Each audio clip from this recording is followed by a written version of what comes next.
The European Union supports Denmark and the people of Greenland, and we do so united in our resolve. ግሪንላንድ የጦስ ዶሮ ሆናለች። አውሮፓና አሜሪካ ባልታመነ መልኩ ወደ ፍጥጫ አምርተዋል።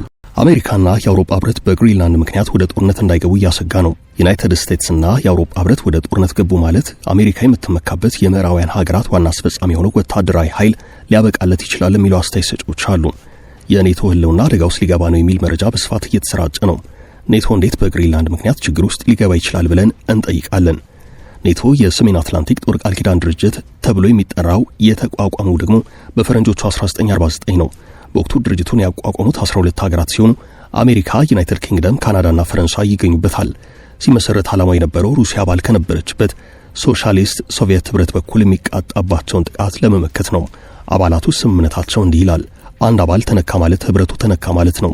አስፈላጊ ከሆነ አንድ አባል ለሚደርስበት ጥቃት በጋራ ወታደራዊ ምላሽ እንሰጣለን። ይህ ስምምነት በትራምፕ ምክንያት አደጋ ውስጥ እንደሚገባ ጀርመንና ፈረንሳይ ትራምፕን ባስጠነቀቁበት መግለጫቸው አሳውቀዋል። ዋሽንግተን በግሪንላንድ ላይ ማንኛውንም ወታደራዊ ኃይል ከተጠቀመች ዓለም አቀፍ ክስተት ይፈጠራል ስትል የአውሮፓ ግዙፍ ኢኮኖሚ ያላት ሀገር ጀርመን አሳውቃለች። ፈረንሳይ በተመሳሳይ ለትራምፕ ፈርጠም ያለ ተቃውሞ አሰምታለች። ትራምፕ ግሪንላንድን ከወረሩ ኔቶን ይወራሉ። ስለዚህ እዚህ ጋር ሁሉም ነገር ይቆማል። አንቀጽ 5 ተግባራዊ ይደረጋል። በዚህም የኔቶ አባል ሀገር ሌላ የኔቶ አባል ሀገርን ከወረረ ኔቶ አይኖርም እንደማለት ነው። በአሁኑ ሰዓት ኔቶ 32 ሀገራት አሉት፣ አባል ሀገራት ማለት ነው። ከነዚህ ውስጥ በብዛት የኔቶ አባል የሆኑት የአውሮፓ ሀገራት ናቸው። በኔቶ ስር ያሉት የአውሮፓ ሀገራት ብዛት 30 ነው። ሁለቱ የሰሜን አሜሪካ አባል ሀገራት አሜሪካና ካናዳ ናቸው። እነዚህ 30 የአውሮፓ ሀገራት ለአሜሪካ ጀርባ በመስጠት ከግሪንላንድ ጎን ነን እያሉ ነው። ትራምፕ በአውሮፓ ሀገራት ላይ ቀረጥ ጥላሉ ቢሉም የአውሮፓ ሀገራት ለትራምፕ እጅ የሚሰጡ አይመስልም። እናም በአሜሪካ ላይ አስፈላጊውን ቀረጥ እንጥላለን ብለዋል። ትራምፕ ቅዳሜ ዕለት በሰጡት መግለጫ አሜሪካ ግሪንላንድን እንድትገዛ እስካልተፈቀደላት ድረስ ከአውሮፓውያኑ የካቲት 1 ጀምሮ በአውሮፓ ህብረት አባላት ላይ ተከታታይ የታሪፍ ጭማሪ እንደሚያደርጉ ዝተዋል።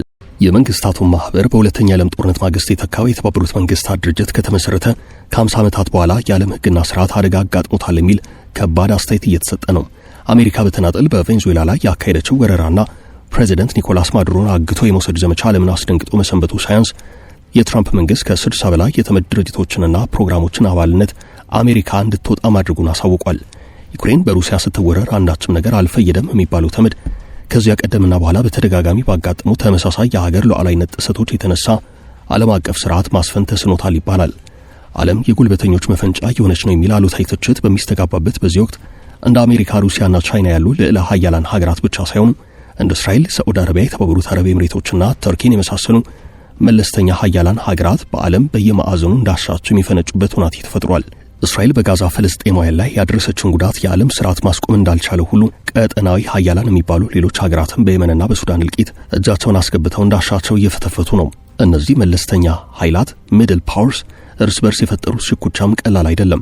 ሳዑዲ አረቢያ ከካታር፣ ከቱርክ፣ ከፓኪስታን፣ ከግብጽ ጋር ተባብራ የተባበሩት አረብ ኤምሬቶችንና እስራኤልን ከናጋሮቻቸው ለማዳከም ጥረት መጀመሯ፣ በየመን በሶማሊያና በሊቢያ ደግሞ ከሰሞኑ የተፈጸሙ ጥቃቶች የእነዚህ ማሳዮች ናቸው።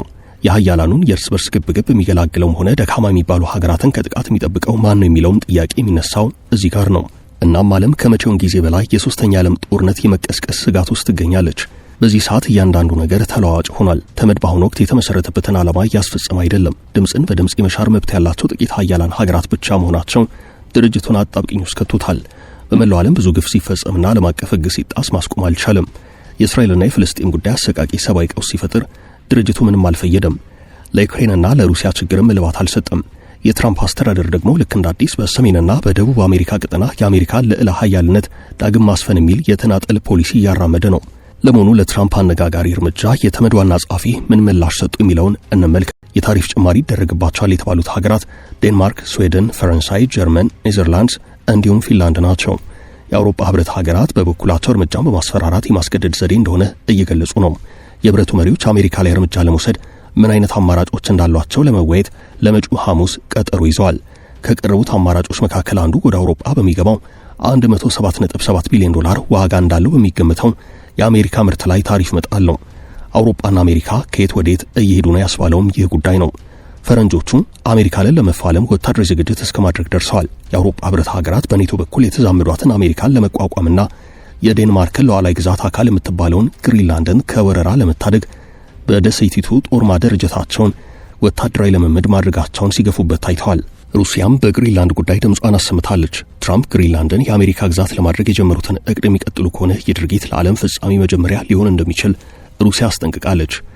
የሩሲያ የጠፈር ምርምር ተቋም የቀድሞ ኃላፊና የቀድሞ ምክትል ጠቅላይ ሚኒስትር ሴናተር ዲሚትሪ ሮግዚን አሜሪካ ግሪንላንድን ለመቆጣጠር የምታደርገው ጥረት ጎልደን ዶም ከተሰኘው የሚሳኤል መከላከያ ስርዓት ጋር የተያዘ ነው ብለዋል። አሜሪካ ግሪንላንድን ወደ ራሷ በመቀላቀል በሩሲያና በቻይና ላይ የኒውክሌር የበላይነት እንዳገኘች ካምበነች ይሁናቴ ዓለምን ወደማይቀለበስ ጥፋት ሊመራት ይችላል ብለዋል። የአውሮፓና የአሜሪካ ፍጥጫ የተባበሩት መንግስታት ድርጅት ሊያስቆም ይችላሉ የሚለው ደግሞ ሌላኛው ጥያቄ ነው።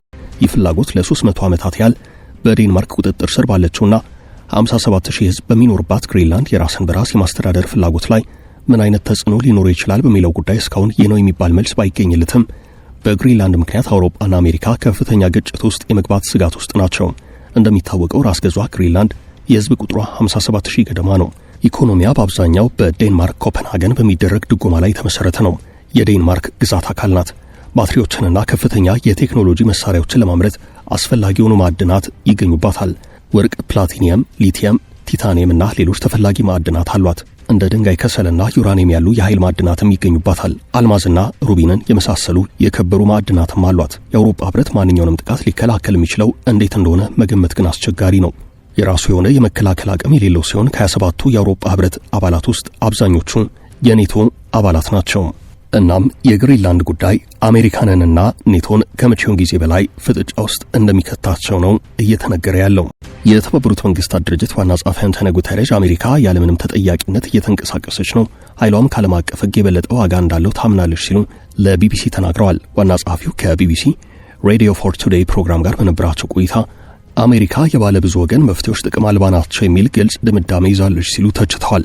በአሁኑ ወቅት ያለው የዋሽንግተን ፖሊሲ የአሜሪካን ኃይልና ተጽዕኖ መጠቀም አልፎ አልፎ ደግሞ ዓለም አቀፍ ሕግጋትን ማክበር የሚል ነው ብለዋል። ጉተሬዥ ይህንን አስተያየት የሰጡት አሜሪካ ቬንዙዌላ ውስጥ ባካሄደችው ዘመቻ የቀድሞውን ፕሬዚደንት ኒኮላስ ማዱሮን ከያዘች ከሳምንታት በኋላ እንዲሁም ዶናልድ ትራምፕ ግሪንላንድን ለመጠቅለል ደጋግመው እየዛቱ ባለበት ወቅት ነው። የተባበሩት መንግስታት ድርጅት የምስረታ መርሆች በአሁኑ ሰዓት አደጋ ላይ መሆናቸውን እንደሚያምኑ ጉተሬዥ ተናግረዋል። ትራምፕ የዴንማርክን የራስ ግዛት ለመጠቅለል ወታደራዊ ኃይል ጭምር ሊጠቀሙ እንደሚችሉ መግለጻቸውን ተከትሎ ግሪንላንድን ማስፈራራታቸውን እንዲያቆሙ ጀርመንና ፈረንሳይ ጠይቀዋል። የግሪንላንድ ጠቅላይ ሚኒስትር ሙቴ ኤጌዲ ከዴንማርክ ነጻ ለመሆን እየሰሩ ቢሆንም ግዛቷ እንደማትሸጥ በግልጽ ተናግረዋል። ግሪንላንድ ከቀዝቃዛው ጦርነት ጀምሮ የዩናይትድ ስቴትስ ራዳር ማዕከል ሆና የቆየች ሲሆን ለዋሽንግተን ወሳኝ ጠቀሜታ አላት። በየቦታው የሚገኙትን የቻይናና የሩሲያ መርከቦችን ለመከታተል ለሚደረገው ወታደራዊ ጥረት ደሴቲቱ ጠቀሜታዋ የጎላ ነው። ነጻውን ዓለም ስለመጠበቅ ነው የማወራው ሲሉ ትራምፕ በአንድ ወቅት ለጋዜጠኞች አብራርተው ነበረም። ትራምፕ ግሪንላንድን የፈለጓት አሁን አይደለም፣ ቆየት ብሏል። መጀመሪያ የፕሬዝደንትነት የስልጣን ዘመናቸው ሲጀማምር በ2019 ግሪንላንድን የመግዛት ፍላጎት እንዳላቸው ጠቁሙ። ቀጥሎ ደግሞ ደሴቲቱን ምጣኔ ሀብታዊም ሆነ ወታደራዊ ኃይልን ተጠቅሞ መቆጣጠር እንደሚሹ አሳወቁ። የዴንማርክና የአውሮፓ ባለስልጣናት ግሪንላንድ ለሽያጭ አትቀርብም አሉ። የግዛት አንድነቷን መጠበቅ አለበት ሲሉ ተከራከሩ። 80 በመቶ የሚሆነው ክፍሏ በበረዶ የተሸፈነው ነገር ግን ከፍተኛ ጥቅም ላይ ያልዋለ የማዕድን ሀብት ባላት ደሴት ላይ ሁለት የኔቶ አጋሮች የፈጠሩት ይህ ያልተለመደ ውዝግብ እንዴት ሊጠናቀቅ ይችላል የሚል ጥያቄ አለ።